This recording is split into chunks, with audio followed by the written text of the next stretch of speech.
ಇಲ್ಲಿ ನಾವು ಉಳ್ಳವರಿಗೆ ಮಾತ್ರ ಇವತ್ತು ರಾಷ್ಟ್ರದಲ್ಲಿ ಆದಾಯ ಯಾರ ಹತ್ರ ಹೋಗ್ತಾ ಇದೆ? ಈ ದೇಶದ ಸಂಪತ್ತು ಎತ್ತ ಸಾಗ್ತಾ ಇದೆ? ಬಡವನಿಗೆ ಯೋಜನೆಗಳೇನು? ಬಡವನ ಪಾಲಿನ ಕಲ್ಯಾಣ ಕಾರ್ಯಕ್ರಮಗಳೇನು? ಅವನನ್ನು ಮೇಲೆತ್ತಕ್ಕಂಥ ಯೋಜನೆಗಳೇನು? ಈ ವಿಚಾರವಾಗಿ ರಾಷ್ಟ್ರದಲ್ಲಿ ಎಲ್ಲೂ ಇಲ್ಲದೆ ಇರತಕ್ಕಂಥ ವಿಚಾರವನ್ನ ನಮ್ಮ ಸರ್ಕಾರ ಜವಾಬ್ದಾರಿಯಿಂದ ಹೆಜ್ಜೆ ಇಡ್ತದೆ ಅಂದ್ರೆ ನೀವು ಮುಕ್ತ ಕಂಠದಿಂದ ಸ್ವಾಗತಿಸಿ ಬೆಂಬಲಿಸಬೇಕು ಅನ್ನೋದು ನನ್ನ ವಾದ. ಈ ವಿಚಾರದಲ್ಲಿ ಹೆಚ್ಚುತ್ತಿರ್ತಕ್ಕಂಥ ಆರ್ಥಿಕ ಅಸಮಾನತೆಯಿಂದ ಬಸವಳಿದ ಜನರಿಗೆ ಸರ್ಕಾರ ಕೊಟ್ಟಂತ 5 ಗ್ಯಾರಂಟಿಗಳ ಬಗ್ಗೆ ಅದರ ಅವಶ್ಯಕತೆ ಎಷ್ಟಿತ್ತು ಅನ್ನೋದಕ್ಕೆ ಇವತ್ತು ರಾಜ್ಯದಲ್ಲಿ ಅರ್ಜಿಗಳ ಮಹಾಪೂರನೇ ಹರಿದು ಬಂದಿರತಕ್ಕಂಥದ್ದು ಸಾಕ್ಷಿ. ಈ ದಾಖಲೆ ನೀವು ಯಾರು ಬೇಕಾದ್ರೆ ನೀವು ತಗೊಳ್ಳಿ. ಅರ್ಜಿಗಳು ಎಷ್ಟು ಬಂದಿದ್ದಾವೆ, ಯಾವುದಕ್ಕೆ ಅಂತ, ಯಾವ್ಯಾವ ತಾಲೂಕಿನಲ್ಲಿ ಯಾವ ಕ್ಷೇತ್ರದಲ್ಲಿ ಎಷ್ಟು ಅರ್ಜಿ ಬಂದಿದೆ ಅಂತ ತಗೊಳ್ಳಿ. ಹಾಗಾದ್ರೆ ಗ್ಯಾರಂಟಿ ಬೇಡ ಅಂತ ಆ ಜನ ಹೇಳಿದ್ರೆ ನಿಮ್ಮ ಮಾತಿಗೆ ಬೆಲೆ ಸಿಕ್ತಿತ್ತು.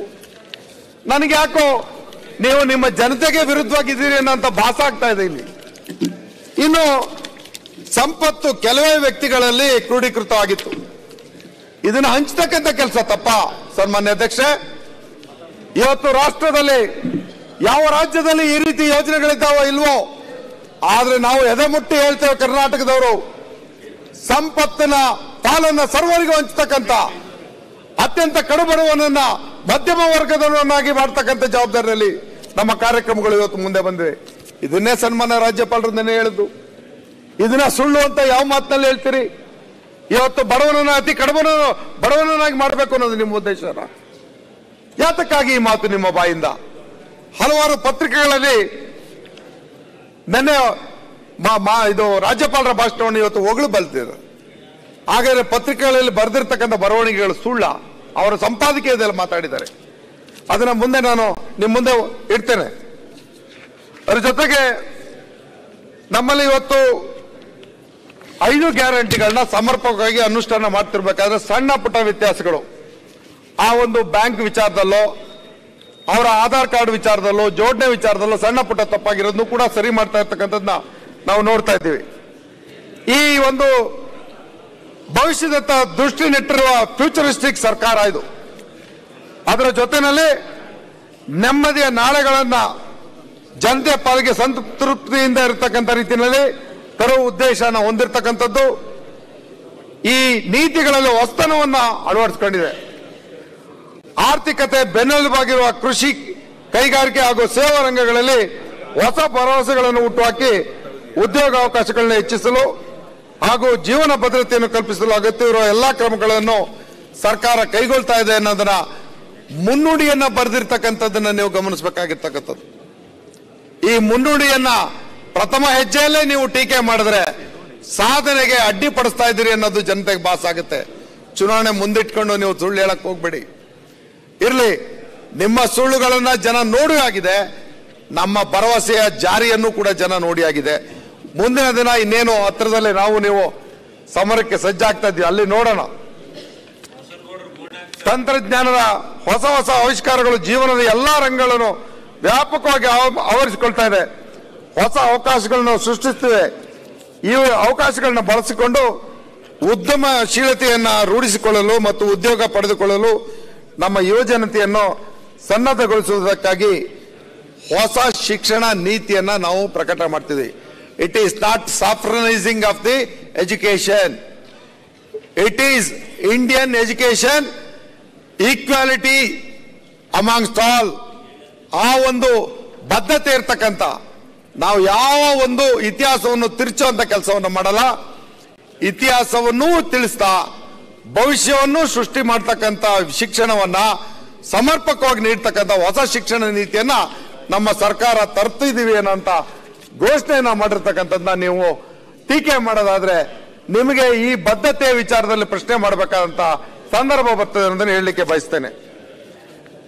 ಸಾಕಷ್ಟು 5 ವರ್ಷ ನೀವಿಬ್ರು ಸರ್ಕಾರಗಳಲ್ಲಿ ಪಾಲ್ಗೊಂಡಿದ್ರಿ. 1 ವರ್ಷ ನಾವು ಜಂಟಿಯಾಗಿದ್ವಿ. ಅದರ ನಂತರ ನೀವು 4 ವರ್ಷ ರಾಜ್ಯಭಾರ ಮಾಡಿದ್ರಿ.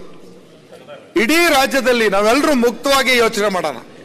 ಯಾವ ವಿಶ್ವವಿದ್ಯಾಲಯದಲ್ಲಿ ಶಿಕ್ಷಣ ವ್ಯವಸ್ಥೆಗೆ ಅಧ್ಯಾಪಕರು ಪೂರ್ಣ ಪ್ರಮಾಣದಲ್ಲಿದ್ದಾರೆ? ಉನ್ನತ ಶಿಕ್ಷಣವನ್ನು ಹೇಗೆ ಪಡಿಬೇಕು ನಮ್ಮ ಮಕ್ಕಳು? ಎಲ್ಲಿ ಇವತ್ತು ನೇಮಕಾತಿ ಆಗ್ಬೇಕಾಯ್ತು, ಯಾಕೆ ಮಾಡಲಿಲ್ಲ ನೀವು?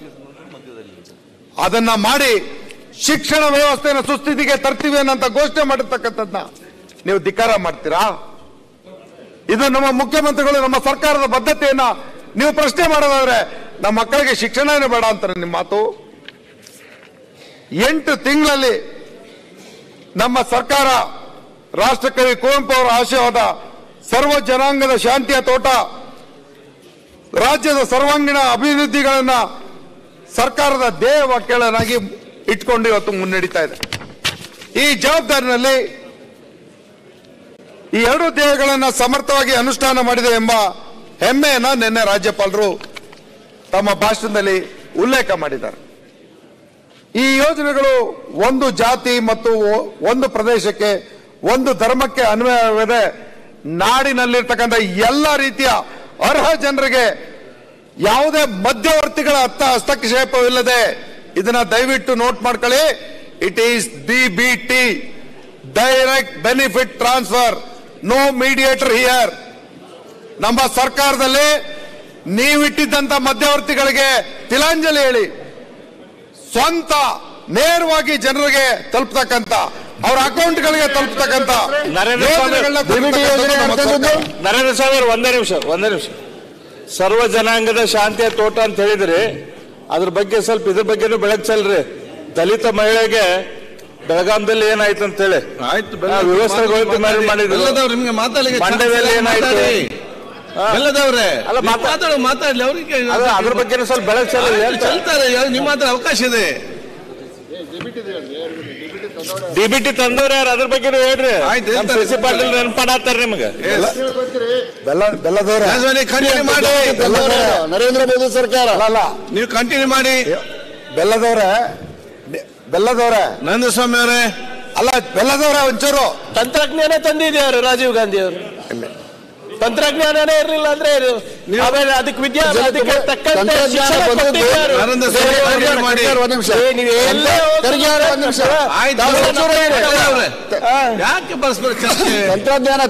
ತಂತ್ರಜ್ಞಾನದ ಉಪಯೋಗ ನರೇಂದ್ರ ಮೋದಿ ತಂತ್ರಜ್ಞಾನ ತಂದಿದ್ದು ರಾಜೀವ್ ಗಾಂಧಿ ಆ ವೈಜ್ಞಾನಿಕ ಮನೋಭಾವನೆ ಬೆಳೆಸಿದ್ದು ನೆಹರು ಅವರು. ಕರೆಕ್ಟ್ ಆಗಿ ಆಗ್ಲಿ ಎಲ್ಲಾನು. ಮಾಜಿ ಕನ್ನಡಿಗರ ಮೆಚ್ಚಿನ ನಿಮ್ಮ ನ್ಯೂಸ್ 18 ಕನ್ನಡ ಈಗ ವಾಟ್ಸ್ಆಪ್ನಲ್ಲಿಯೂ ಲಭ್ಯ. ಕರ್ನಾಟಕ ಮತ್ತು ದೇಶ ವಿದೇಶದ 360 ಡಿಗ್ರಿ ಸುದ್ದಿ ವಿವರವನ್ನ ನೀವು ನಿಮ್ಮ ಕೈ ಬೆರಳುಗಳಲ್ಲಿಯೇ ಪಡೆಯೋದಿಕ್ಕೆ ಈ QR ಕೋಡ್ ಅನ್ನ ಸ್ಕ್ಯಾನ್ ಮಾಡಿ. ನಮ್ಮ ಚಾನೆಲ್ ಅನ್ನ ಫಾಲೋ ಮಾಡಿ, ನೋಟಿಫಿಕೇಶನ್ ಆನ್ ಮಾಡಿ.